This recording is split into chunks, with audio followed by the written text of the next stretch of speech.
Ghanaians that this former Chief Justice spoke up when Akufo-Addo was misgoverning us left, right, center, and men wouldn't talk. That's how come we call it Yasantua, because you know the Yasantua war. It was reported that the men fled. Men didn't want to fight. So Akufo spoke when Ghanaian men were timid middle class. You see the thing. Well, thank God, eventually we've thrown off the tyrant Akufo-Addo and his NPP administration. We hope this administration will do far better. Okay, at least by their previous record, they are better than Akufo-Addo's administration. Right. Yeah, they will go to Domahini. Ose Adeyo Ajumambedu II. Thank you. Domahini is one chief who also spoke relentlessly, despite all the difficult circumstances he faced. You remember when he granted Oliver Barker-Vormawor bail, he suffered reprisals. Yeah. Was thrown out of Accra, etc. You know, Domahini, good morning, and more fire, right? Oh, and my beloved Gamanche, I've not had the opportunity to read, but yesterday I saw some headlines saying that the court had nullified his chieftaincy. I don't know, I haven't read, I've not had the opportunity to read, so maybe when I get time to read. But Gamanche, Kentucky Č0rrupť II, more fire. Thank you very much for the relentless work you did on the the Cecilia Adapa matter. You see, at least, though our court case has not yet ended, Raymond Archer has asked for the file. And last week we played it, where Kesi Jabin was also even very happy that the Yoko boss, Raymond Archer, had asked for the file, or call it docket, whichever one. And so we are sure the investigations will go on. Because as I keep telling you every Saturday, this Aqua Africa, this contract, the one Cecilia Adapa did again through the Community Water and Sanitation Agency, where Vincent Kwagwinu is now chief executive. It's a shame. It just tells you that she didn't learn from the first one, right? She didn't learn. So it's good that that particular contract, I know Dr. Ayin is working on it. We will see, because we'll have to recover our money. About 40 million Ghana cedis. Minimum, there must be a recovery. Possibly prosecution. Of course, finally, but not the least, let's remind Johnson Esiedu, Auditor General, about the report on the 52.5 billion Ghana cedis. That money that's reported to have gone missing from GCB to unknown sources. From GCB to unknown sources since December 2020, that Johnson Esiedu, Auditor General, you promised to bring a report on that matter. I mean, come on. You know, people are getting very upset. And it's super good Dr. Ayini came out with a press conference, because people are saying ORA must work. And it must start from the Auditor General. That's how they slept on the job, and then the National Service scandal, etc. happened. They weren't doing any proper auditing. And as our auditors go, then they cut deals with the chief executives. You see these audits how that all these audits couldn't uncover these deals.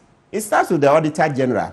So I just hope he leaves sooner than later. Well, and we must thank Kofi Flu, Mr. Kofi Flu, for petitioning Speaker Bagbe. But, it hasn't seen the light of day in Parliament yet.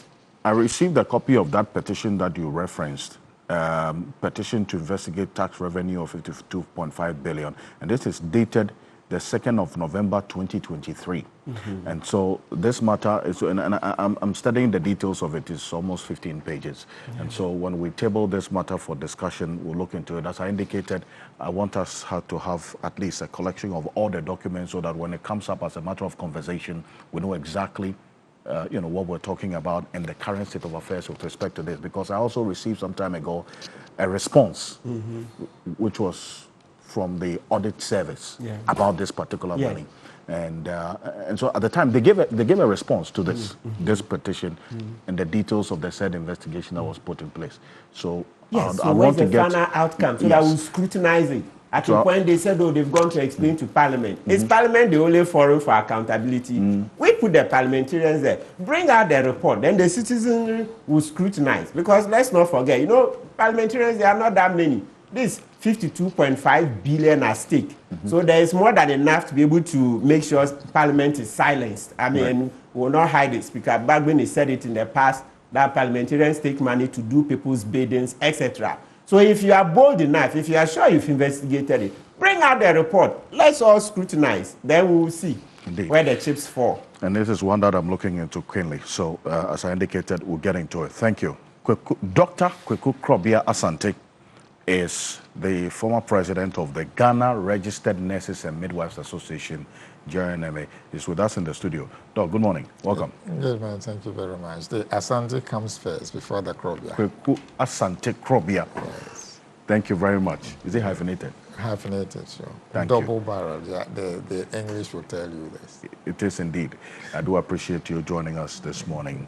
And also, a celebrated labor expert, a former deputy labor minister, a former member of parliament for the North Tongue constituency. I'm talking about none other than Mr. Austin Game. Mr. Game, good morning. Thank you for joining us. Good morning. Welcome. With your iconic hat, as always. And because the part of the leadership of the Ghana Registered Nurses and Midwives Association is they're out of the jurisdiction, attending a very important conference. We've been joined via Zoom by the General Secretary of the Ghana Registered Nurses and Midwives Association, the current General Secretary, Dr. David Č0rrupť. Dr. Č0rrupť, good morning. Thank you for joining us. Good morning, Alfred, and good morning to my papas in the studio, Papa Game and Dr. Č0rrupť, and good morning to your viewers as well. Perfect. Also joining us via Zoom is Dr. Joshua Zato. He is a senior lecturer at the University of Ghana Political Science Department and also a governance analyst. Dr. Joshua Zato, good morning. Thank you for joining us. Good morning, Alfred. Good morning to those in the studio. And good morning to all your listeners. It's unfortunate that I cannot be in the studio due to certain circumstances, but I hope subsequently I will be able to join you in the studio. And it's good to have you join us either ways, albeit virtually. Thank you so much. Also joining us in the studio for the first time, Dr. Richard Amwakuba is a political analyst, former lecturer, and then also he says he's a former member of the New Patriotic Party because you've indicated you are no longer a member of the NPP. Dr. Richard Amwakuba, good morning. Welcome. Thank you. The last time I spoke to you on Zoom, you indicated you were starting a new political party. We're still working on it. You're still working on it. Those who are tired of NPP, hold on just a little bit. You'll hear from me.